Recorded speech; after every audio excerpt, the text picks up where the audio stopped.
They say people vote with their wallets. The Remain camp will be hoping so. Its campaign has focused almost obsessively on the economic perils of leaving. Because I'm in no doubt, having been Prime Minister of this country for 6 years, that on the economic argument alone, there's no doubt we are better off in and we would be worse off out. Scaremongering, say those who want to leave. They insist the economy would do better on its own, free from EU red tape. We've got an awful deal with the EU for tariff-free access to the market. We've got not just unlimited free movement of people, but we've also got a regulatory regime that regulates 100% of British industry and business, despite the fact only 12.5% of our economy involves sales there.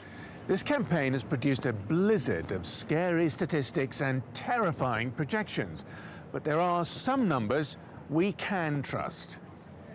50% of UK trade is with the European Union. That means exports of $323 billion a year, imports of $421 billion. 3 million British jobs depend on that trade. Whatever side of the issue you take, the stakes are very high. And as we've discovered up and down the country, British businesses are deeply divided on the issue.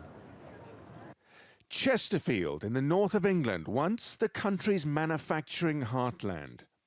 Meet Jess Penny of Penny Hydraulics, third generation in this family business making cranes and lifting gear and selling a lot in Europe.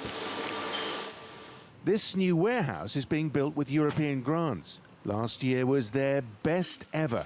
They're desperate to stay in. There is no doubt that a lot of that success is due to being part of the European Union.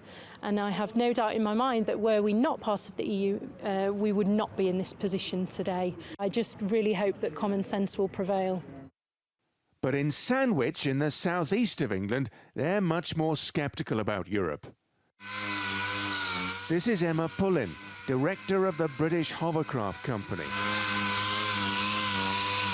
Again, it's a family affair with sales in 30 countries, but not many in the EU due to regulations.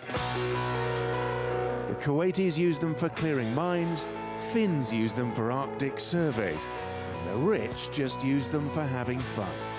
In the long term, leaving the EU, I do believe, allows us to stand on a world stage rather than being part of a group. I never want to be the EU hovercraft company. I want to be the British Hovercraft Company because people, still believe in a British-made product. Most economists say the UK would take a hit after a Brexit. Figures show inward investment is already down. The Leave campaign say short-term pain would be overcome by a new trade deal with Europe and greater freedom to chase new business elsewhere.